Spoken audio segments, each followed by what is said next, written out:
Hey, what's going on, guys? My camera. Fuck. Let's get it more centered right there. Hey, what's going on, guys? It's Luke Rojas here, and I'm going to be reviewing the new Ghostbusters movie. I kind of did a mini review on Monetize This past Saturday, but I didn't really get to explore my thoughts quite as thoroughly as I wanted to, and really get into like my major overall thoughts of the film, my problems with it, the things I liked about it. So let me start with some of the positives. I liked Dan Aykroyd in the movie. I thought like it was cool to see Dan Aykroyd again, like really step into like a main character role in a movie, and you know, or like in a Ghostbusters movie, he actually feels like a character that belongs here and is important to be here, instead of where I feel like in Afterlife, the Ghostbusters were there just for straight up nostalgia, nothing for importance to the plot, nothing for like they are actual characters. They're just there for a moment for everybody to be like, I remember that, or, oh my god, can you believe that they're referencing Are You a God or something like that? Like, that was also another thing that I can I don't know if this is a positive because it's more of a flaw that just was worse in the last movie, but the nostalgia is done way better in this movie. I didn't really watch too many trailers or coming attractions for the film, so I did hear that a lot of the stuff that like I didn't have a problem with was shown a lot in the trailer. Like the ghost in the library, I heard that was shown in the trailer. I didn't even see it. I didn't notice it. But when I watched the movie, I went, oh my god, you remember the ghost from the library? But I wasn't upset about it. I was more just making a joke, because in reality, like that could have been so much worse. And if it's just a callback, that's fine. But there is a point though where you get to this, you're watching these Ghostbusters movies, and then Afterlife and this, it's almost like we cannot escape the first movie, and everything has to be a reference to the first movie somehow. Luckily, there wasn't so much of that where it became distracting and annoying. So I think the nostalgia stuff was handled a little bit better. And I liked most of the acting, and like I don't think the acting was bad. A lot of these people I think would be interesting in a Ghostbusters movie or show. Finn Wolfhard, you know what I would have? I would have Paul Rudd be the leader. I'd have Najil. Who's the fire master's name? The Indian guy. Whatever the real life actor's name is. I like him in the movie, although he has a few jokes that don't really land at all, and you know they were clearly improv, and somebody should have said, "Oh, that was a funny-ish joke, but you should reword it so it makes sense and isn't, you know, not funny." And then, you know, get Finn Wolfhard and the Indian guy and Paul Rudd and then maybe somebody else, and just have them as the Ghostbusters. And you know, Finn Wolfhard can be maybe be more of a fucking main character and actually have something to do. If you want to focus on Phoebe, that's fine, but like the entirety of the movie, I feel, for me, and this is where I get into the flaws of the movie. So the entirety of the movie, I think, is focusing way too much on delivering expository dialogue and setting up what the monster is, while also having all these other like random ass subplots that kind of feel disjointed and not connected, and none of them are really given enough time.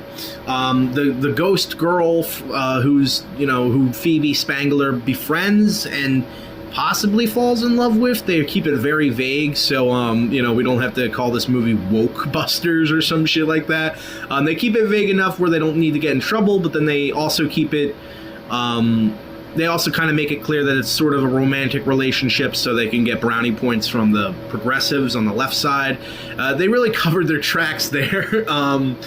They didn't want to be called woke, but they didn't want to be called unprogressive or behind the times. What else? What was I just talking about? I get very distracted easily doing these. Okay, yeah, so there wasn't really enough time given to a lot of these storylines and subplots, and, you know, for instance, Paul Rudd, his major arc in the movie, him and Phoebe's major arc in the movie, I feel like together is Phoebe accepting Paul Rudd as her father, which I think could have been handled really well and could have been an interesting subplot. but it's only really referenced once. Like, the Carrie Coon's like, you gotta stop being such a nice guy. You gotta be the asshole sometimes. And he's like, fine. I mean, I don't really want to. I like your dog. I mean, I want to be the cool guy. I want to be the cool dad. But eventually he is like, hey, you know what? Knock the shit off, all right? And she goes, are you even a part of this family? And then at the end, she's like, okay, Dad. And, you know, if that was built up more, that would actually mean something. You can't just have Phoebe randomly, for the entire movie, not really bring it up, not really talk about wanting a father figure, not really even have that many scenes interacting with Paul Rudd himself, and then just randomly be like, oh, that's like a major subplot. And look at this sympathetic moment, or, not sympathetic, but you know what I mean, emotion. It's supposed to be like a big moment, like, yeah, she called me Dad. But if it actually had proper build-up, it would be important. But instead, it's like, oh yeah, I guess that's a subplot that they're wrapping up. Who cares? You know, you can't just film 2 or 3 scenes and then at the end have something happen related to those scenes and then just expect that be a satisfying payoff. Like, the build-up needs to be there. And Phoebe needs to actually seem like, you know, she cares about Paul Rudd being her dad. It feels like she just says, are you even part of this family, as a way to just, like, you know, deflect because she was in trouble. But then it never really comes up ever again. And, you know, Paul Rudd never feels like guilty or something. Like, you know what I mean? Like, there's not really anything there. It's the whole movie is focusing on subplots that don't get satisfying payoffs, or focusing on delivering dialogue to explain what the villain is. Also, there's this stupid thing where they tell us that the firehouse in the original Ghostbusters movie is like a, I don't know, it's like a super firehouse, or no, not super firehouse. It's like tied to some sort of ancient thing or something that happened like almost 100 years ago. And it's so weird, because in the first movie, it was just a random-ass firehouse that they went to.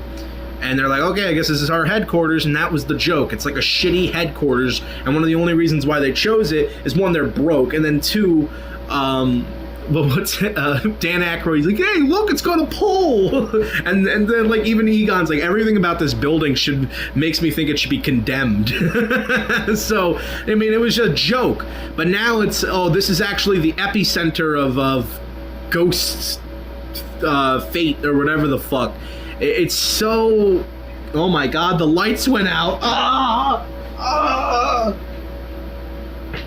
Sorry.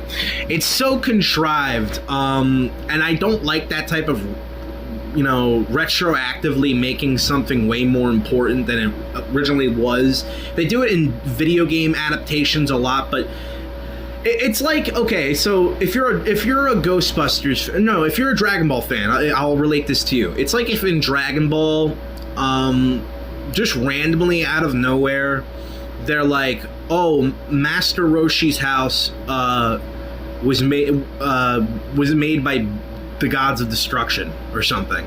Like, just so, why does this random ass, it's just a fucking location, now it has to have some sort of weird retconned backstory to make it seem more important, and it didn't need to be that. And it doesn't even really serve a purpose. Besides, I think that's just where the final fight takes place, but it doesn't serve any purpose for that to have such an importance to, like, the Ghostbusters' fate. It's so stupid. I hate that type of stuff. And another thing I want to get into about the problems with this film, not enough focus on emotional, you know, or focus on character building, not enough focus on character interactions. Like, Finn Wolfhard has barely anything to fucking do in this movie again. So in season 4 of Stranger Things, he takes a step back, and, you know, kind of, you know, becomes a side character in the, not even the B plot, it was like the C or D plot with Will, Jonathan, and Argyle. He takes a side step, or, you know, he takes a step back, basically, from being in that main part of the show, the main characters, which is everybody who's basically in Hawkins. He does that so he can film Ghostbusters. And in Ghostbusters, he's in the background for most of the movie, so I mean, yeah, he's probably getting paid a lot more, but it stinks because I think Finn Wolfhard is like legitimately funny. I think he isn't given enough to do in these movies. They relegate him to chasing Slimer, and it's really dumb. And then he has this, he's still having this relationship that goes nowhere with the girl from the last movie, and there's no real point to that even being in the movie. Finn Wolfhard should have more of a connection with Phoebe. Again, Phoebe, this is another thing that I'm focusing on, like with the Paul Rudd thing. You know, it's so important that Phoebe calls Paul Rudd dad, but why isn't Paul Rudd trying to do something with Finn Wolfhard? Why isn't he trying to get that recognition from Finn Wolfhard, who's in the family? And it feels like, you know, these characters, they have dialogue together, but they never feel like they're an actual family, and they never really talk to each other like a family or have enough scenes with each other to make them feel like a family. We're just told, oh, Paul Rudd really wants to be called dad, you know, and you need to earn that feeling and make me think, oh wow, these guys are actually a family, and not just the majority of them are characters that are just gonna do nothing for most of the film besides, you know, say expository dialogue, and then Phoebe's the only person who actually has shit to do and contributes to the end. But another thing I wanted to focus on the review is that a lot of the humor is very, very hit or miss. And there are some scenes where like the humor is so, like, I can't even tell if that's a joke. Patton Oswalt completely overacts the scene that he's in and has one of the worst jokes I've heard in a modern film, and is clearly, it's like such a classic example of a writer who's in their 40s or 50s writing dialogue that's trying to relate to a younger generation. Now, luckily, it's coming out of a guy who's, you know, 50-year-old's mouth. You know, it's coming out of Patton Oswalt's mouth, not Finn Wolfhard or, you know, whoever the fuck plays Phoebe Spangler. But it's such a cringe joke. He's like, oh, let me take you to the library, and they're like, aren't we already in the library? And he's like, oh, this library upstairs is just for show, just for angsty teenagers to film TikToks in or sell cryptocurrency. And I'm sorry, do teenagers all the time just go to fucking the library to film TikToks? If they're at the library, maybe. But, like, it's not, oh yeah, that's all the teenagers do is go to the library to film TikToks and sell cryptocurrency. Like, it's such a stretch, bro. It's the equivalent of somebody in the 90s being like, oh, you know what teenagers love to do? They love to eat, they love to skateboard in the library and watch Ninja Turtles or so. It's like, nobody does that. No teenager that I know or have known in high school, and I'm only a few years removed from high school, nobody that I know was hanging out in the library selling fucking cryptocurrency. So, like, the joke makes really no sense when you take 2 seconds to think about it. But then he gets a lot of other kind of cringier, like, types of jokes out. This one, and then there's another one in particular where he's listening to ghost recordings, and, oh, this is Abraham Lincoln's wife.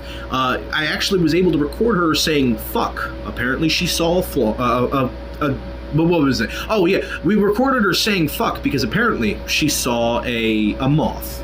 But he doesn't say fuck, he says the F word. Either way, it is so cringe. It's like, oh, Abraham Lincoln's wife caught saying the F word. Apparently she saw a moth. And he does like this stop for like this pause for like a laugh to come through, but there is no laugh that follows through because it's not a funny fucking joke.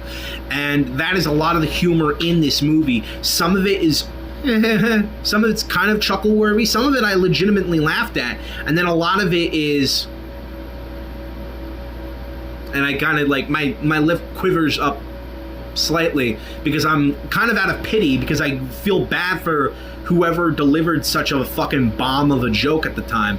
The Indian dude, Najir, whatever the fuck, I'm so sorry if that comes off offensive, but he has a lot of these moments in the movie where he'll say something that could have been funny, but because it was improvised in a way that where like the words are arranged that it doesn't make sense, and somebody really should have been like, I like your idea for that joke, we're gonna do it again, and I want you to just say it slightly differently. Say it this way. For instance, there's a a scene where he's trying to start a fire, like light a candle, and they're getting all hyped, and then he goes, I think everyone's going to die. And I don't know what the joke was meant to be. Like, I think the joke was that if he tries to light the fire, everybody will die, or maybe that they're fucked in this situation because this is all he can do against, this demon, whatever the fuck, this Frost King. But the joke, in my opinion, should have been, I think if I try to light this, I'm accidentally going to kill everybody. Or something like that. Or if this is all I can really do, I think we're pretty much fucked, or something like that. And they do something like that similarly later, when they're like, hey guys, don't worry about it. Don't worry about this ice fucking Garmako, whatever his name is, guy, because we got the Fire Master. And he's like, show him what you got. And he barely lights a candle with his fire powers, and it takes him like 10 minutes to do it.